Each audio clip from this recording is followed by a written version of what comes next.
Good afternoon, everyone, and welcome to RJ for today's edition of Lunch with Monty Coleman.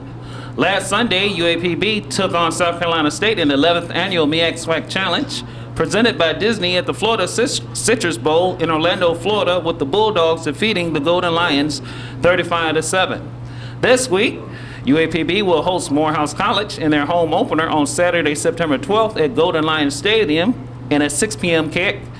This will be the first ever meeting between the Tigers and the Golden Lions. At this time, we ask the players to introduce themselves to the media. DeMarcus Bear, starting defensive end, number 54. Kevin Rooker Jr., starting safety, number 22. All right, at this time, we ask for opening comments about last week's game against South Carolina State and talk a little bit about playing Morehouse this week, starting with Mr. Rooker. Last week's game, I believe we came out strong. First half, we had a pretty good first half. We came out strong. Had some turnovers. Our offense, we're gonna get better. We're gonna play, do the best that we can. Our defense, we're gonna keep playing. We're gonna work hard this week. We lose as a team. We play as a team. We win as a team, and that's how it's gonna be. Our offense, we're gonna get better, same as our defense, and prepare for this week and work hard, practice hard, and do the best we can. All right, we have opening comments from Mr. DeMarcus Berry. Feeding off what Kevin said, all we can do is get better, win as a team, lose as a team, so it's really no pointing fingers at nobody. Everybody just did what they had to do, and we just come out and get ready for Morehouse. All right, now we'll have opening comments from the top dog himself, head coach Monty Coleman. Thank you, Ronnie. I want to thank RJ's for hosting us today for our weekly press conference. I really don't have the words for it, but it wasn't a very good feeling after the game at South Carolina State. One of the statements that I make to our team throughout the year or through the years has been, I don't worry about other teams. The only person I worry about, or the only people that I worry about, is us. And I think that was a perfect example of what I'm talking about. You had the number 4 team in South Carolina State coming down to the Citrus Bowl, of course, with us. Coming off of not a winning season last year, but I felt real good during the game at some of the things that we did do. There was a lot of positives. We did have some negatives, but there was a lot of positives that we can build on. And it wasn't so much as what South Carolina State did, it was so much as what we did not do. And those are the things that we can build on. We are a young football team. We know that we're a young football team. And like I said, there's a lot of bright spots within that football game that we can build on, and then we will build on. Our defense, I thought they rose to the occasion, played good for about 3 quarters, or the team played good, with exception to the third quarter. We go in at halftime down by 7.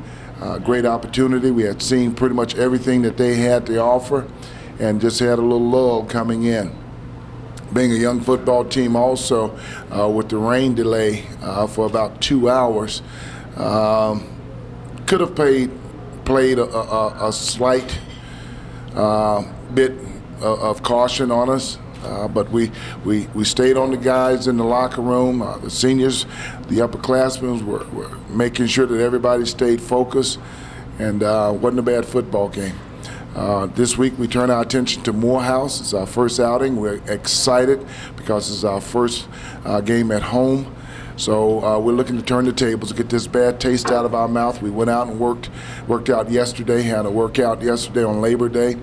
We watched the film. So as far as we're concerned, as players and as coaches, South Carolina State is behind us. And now we're focusing everything that we have on Morehouse College. All right, at this time, we open up for Q&A. We ask that you raise your hand and be recognized for questions from the media. Mr. Sullivan from Pine Bluff Commercial. Well, I think it's pretty indicative of how you guys played. That, I mean, you got 2 defensive players here. 35 points doesn't say how well they played. I think 5 turnovers for us. What can you say? Sorry. What can you say about the job the defense did down there at the Citrus Bowl? You know, Mr. Sullivan, based off of last year's play by the defense and going into a game like this, highly exposed, being a national televised football game on ESPN. I thought the defense rose to the occasion. I thought they played well. Like I said, we did have a lull in the third quarter, and but overall, there was a lot of things. I mean, South Carolina State is ranked number 4 in black college football in the nation. The defense held them to 336 total offensive yards. I think it was 172 rushing yards. That's kind of winning football. We were also able to take the football away 5 times. So, you know, at the end of the day, the thing that we've got to do is we've got to capitalize on their mistakes, and that's what we didn't do. We're very young on offense. We're trying quarterbacks right now, and we're going to have those. So the thing that I'll do is I'll challenge the offensive line to kind of take the ball from the quarterback. We've got to establish that running game. And once we do that and the quarterbacks start getting acclimated to playing, getting those SWAC hours, then they will get better, because all 3 of them that played on Sunday are very talented and can lead this football team. It's just a matter of getting some game time under their belts. You know, that's one of the disadvantages of Ben. It was an advantage while he was here. He was an Iron Man, but he never gave anybody an opportunity to play other than himself. And along the lines of that, the offensive line went up against, you know, one of the best defensive lines that you'll see all year. Obviously, Hargrave is, you know, an All-American type player. And so, you know, going forward, how much of the success is going to be indicative of that offensive line and how well they, you know, establish a pocket and, you know, open up the holes? I think that was a great test for them, South Carolina State's defensive line, simply for the fact that they will probably be the best defensive line we'll face all year. And with that, it gives us a lot of pride now to bounce back. You know, we didn't fare very well in our run game, which we pride ourselves on. Now the offensive line can swell up a little bit and say, you know what, we've got to get it going. And that's what I truly expect from them, that they will swell up and we'll see a big difference over the next few games. And looking ahead to Morehouse there, what do you know about them? What are you expecting to see out of them on Saturday? Well, anytime a Division II school plays a Division I school, that's almost like it's their Super Bowl. So I know they're going to come in fired up, ready to beat us, because this will be a big notch on their belt if they can win at Golden Lion Stadium. Offensively, they are very they've got a lot of formations. They're very talented. Defensively, we watched them a little last evening also. They're going to line up in a bear front a lot of times, and they're going to come after you somewhat like South Carolina State did. Special teams are very consistent. They've got great return men. They're very talented in their skill positions. So we've got to be on our A game in order to win this football game. It's been my prediction that, you know, a lot of the junior college guys that cannot get in once they graduate with an AA or don't graduate can't get into a Division I school. The place they go is Division II. So there's going to be a lot of strong Division II schools out there, and Morehouse is one of those. All right, and for the 2 players, obviously a couple of the leaders on the team, what have you guys been saying to the rest of the team to try and you know, help these guys bounce back? Because playing on Sunday, you know, I guess gives you a little bit shorter week, and, you know, trying to bounce back before Saturday. Really just tell them it's first game, you know. Really was a big game for us as a team, as coaches as well. But we got a big, long season ahead of us, you know, plenty games to play. So we can't just dwell and just tuck our tails on this one game. Got a lot of football to play, and we just keep moving forward and just make sure we have them great practices like we need to have, and make sure everybody's tempo is just at a high level.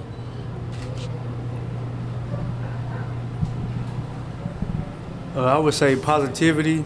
I know Coming in from Sunday, of course, we lost. I would say positivity coming in this week, bouncing back, just like Coach said, and coming back harder. We just got each week. We got to fight each and every week. Just like last season, we had a losing season. Just like defense, we didn't do too good. So this year, every week is a battle for us. Every week means a lot to us. And I know me as a senior, Barry as a senior, each week is really a battle for each and every one of us as a team, and especially on defense. If you can do good on defense, you can do well on offense. So coming in this week is really focused. We practiced today, and we got to get after it. We ready. We got to go. All right, and you mentioned obviously the three quarterbacks all got some time out there. What were some of the things you saw out of them? Obviously, positive and negative. Each one of them have their own identity, their own DNA, and we started with Marcus. We did start Marcus. We announced on Saturday that he would be our starting quarterback. We started him. He got an opportunity to play. His strengths, we ran the ball well when he had opportunities. The weather was really bad. It was humid, it was wet, made the ball a little slick. None of them really threw the ball like we thought they could throw the ball, or like we know they can throw the football. But it is what it is. Nolan came in shortly after that, got a couple of sparks in there, had a couple of completions. So, and then Brandon, of course, came in and ran the ball well too. So each one of them ran the ball well, but we didn't throw the ball particularly like we really wanted to, didn't complete the passes. Now, barring there were some receivers that got hit right in the numbers and dropped the ball. But overall, the completion ratio wasn't what we wanted. Now, one other stat that stood out the absolute most, which I've talked to the offensive coaches about it, is third downs. We were 1 for 18 on third downs. That's not winning football. We've got to be able to convert third downs if we're going to win games. So that's one thing that we will be working on in practice, having specific practice time on third downs and making sure that we do complete those passes or runs or converting that third down instead of punting. All right, up next we have Mr. Tim Stubbs. Tim Stubbs, KUAP 89.7, UAPB Television Sports. Can you guys talk a little bit about the trip there and kind of how special it was as far as bringing the players together? I know being around for 15 years now, I've never seen anything quite like what we experienced in Orlando, even when we went to the SWAC Championship, things of that nature. And I know, Ruck, you won an award. Talk a little bit about that as well. And just the overall experience and maybe what that did to bring everybody together early in the season. It can definitely be a positive. One of the best trips I've ever been on in collegiate football. First class all the way, from the flight to the hotel to the meals to the experience. There's a lot of guys on the team that's never flown before. So to give them an opportunity to fly, I think Barry was one of them, weren't you, Barry? So he was back there crying, of course. but there were several guys that's never flown before. And their first experience with flying is with us as Golden Lions with UAPB. So that's a great opportunity for us. The Citrus Bowl, presented by Disney and ESPN, I mean, they rolled out the red carpet for us. So it was an absolutely great experience. Stephen A. Smith was the guest speaker at our Welcome Home luncheon. Very positive message that he gave to us as coaches and as players. And that whole weekend was nothing but first class. So I'll let the players talk about it a little bit from a player's perspective. But for a coach, I wish we had opportunities to play in more bowl games or that we can get exposed like that. But it was great exposure for us. All right, Rucker, I know you were a recipient of a big award from Walter Payton's son, and it doesn't get much more special than that. Of course, Monty played against Sweetness for many years, and he's held in high regard. To be able to win the award, just let our viewers know what award that you won and what it means to you, and maybe your overall experience over Orlando. I won the Walter Payton Achievement Award. it shows that you basically handle your business on and off the field, being a leader on and off the field. And it means a lot to me. It means a lot from my coaches and my teammates, my family. I truly appreciate them. I could say the trip was amazing. We had a great time.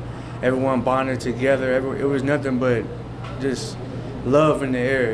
Everyone was laughing all the time. Everyone was enjoying themselves. A lot of guys, just like Coach said, haven't flown before, and a lot of guys haven't even been to Florida, like myself. That was my first time going to Florida, just seeing it being different, the weather, everything just different. And seeing that kind of could get a person that's never been anywhere, can give them motivation to get out of wherever they're from to be successful in life. And it was just a great experience. I had fun. I would like to do it again one day, and I really enjoyed it. And I would like to thank the Walter Payton family for giving out the award and recognizing student athletes for that award. And I truly appreciate it. Well, for myself, that was my first time flying. And as Coach said, I was crying, but I was like, my stomach, the plane, the whole plane ride, whole trip was amazing. You know, a trip like that can really just bring a team together, and it really just, really build a lot of chemistry as a whole. So I really feel like that really just made us that much better as a team, and we got to experience great things, you know, first time going to Disney World, and I really just thank everybody for all the support and everything, and I really just had a great time. All right, we hear from Mr. Bubba Pettigrew. Coach, we know what you have in these two athletes. Yes. Like they're sitting beside you. If anybody saw in the football last year, they know what we got. But a couple of questions. You are talking about the future. You were privileged enough through your superb recruiting skills to get 4 athletes from the University of Alabama, Birmingham. Can you tell us who they are and what you expect from as far as contributions from them? Well, these 4 guys have already contributed even before we had our first game, just from a leadership standpoint. On the defensive line, we've got Joshua Smith, big guy. He's probably about 6 feet, over 300 pounds, played well for us on Sunday. At safety, we've got Scotty Peace. He's a 6'1.5", 6'2", strong safety, runs well, plays a lot of special teams for us, great leadership skills. At the fullback position, we got Cameron Willis, another big guy. He played defense at UAB, but right now we decided to move him to the fullback position. A lot of great skills also, works extremely hard. And at the cornerback position, we've got Mr. Huntley.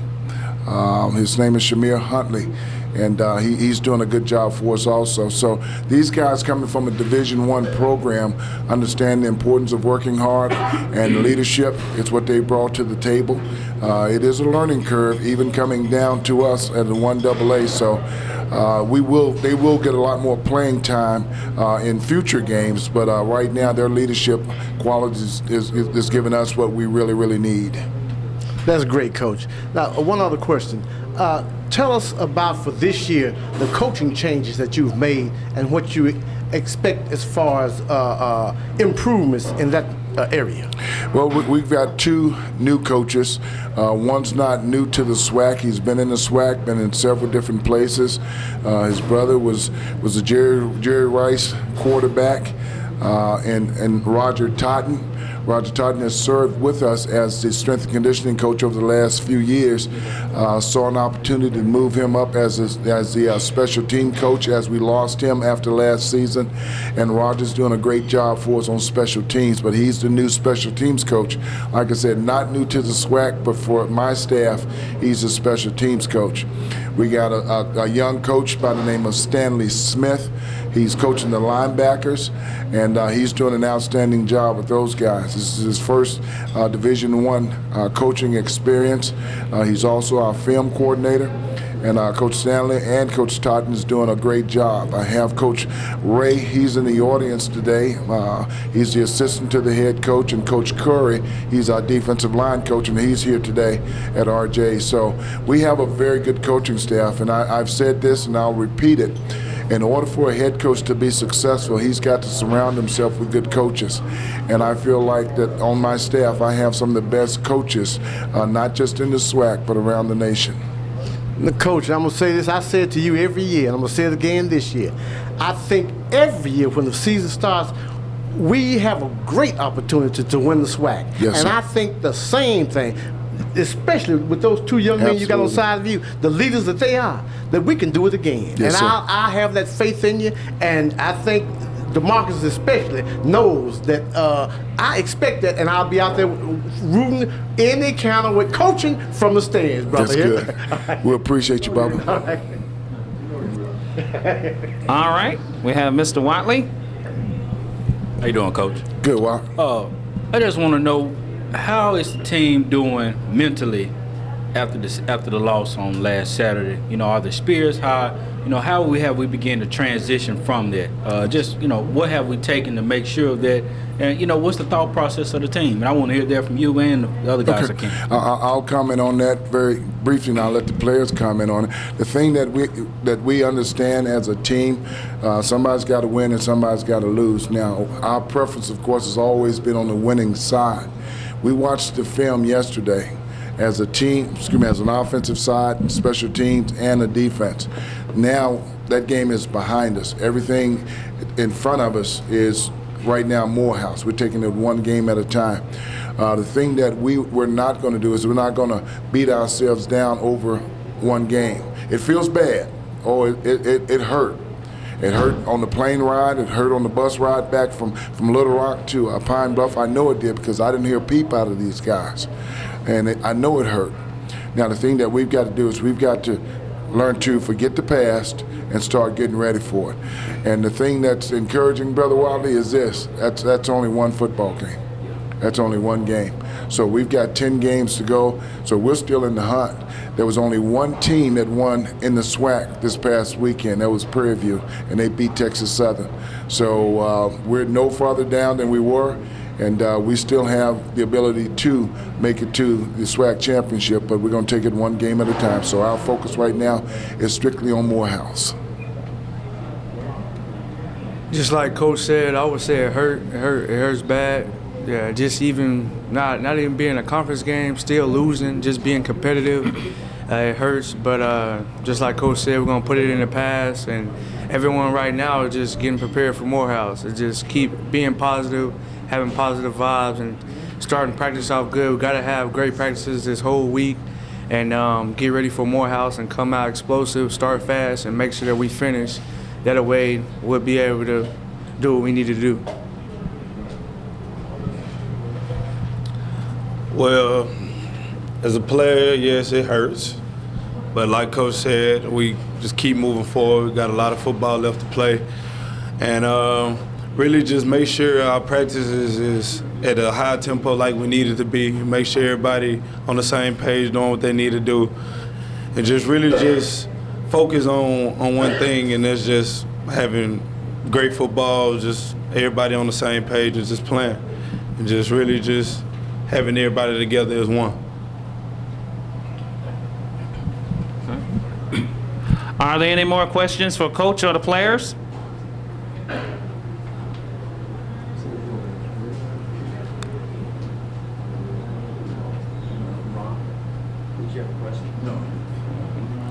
All right, let's give RJ's Bar and Grill a round of applause for hosting us today.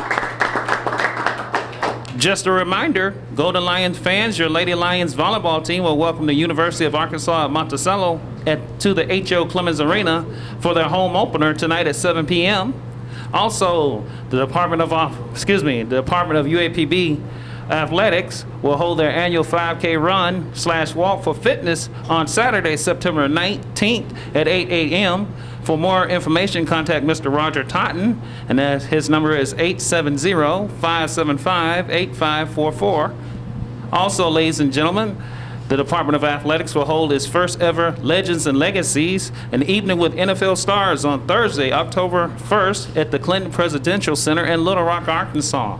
For more information, contact the UAPB Office of Development at 870-575-8701. Once again, we'd like to thank Nikki of RJ's Sports and Grill for hosting today's Lunch with Monty Coleman. Once again, thank you for coming out and having lunch with us. Until we meet again, keep those emails and Twitter alerts coming in, and have a wonderful Golden Lion Day.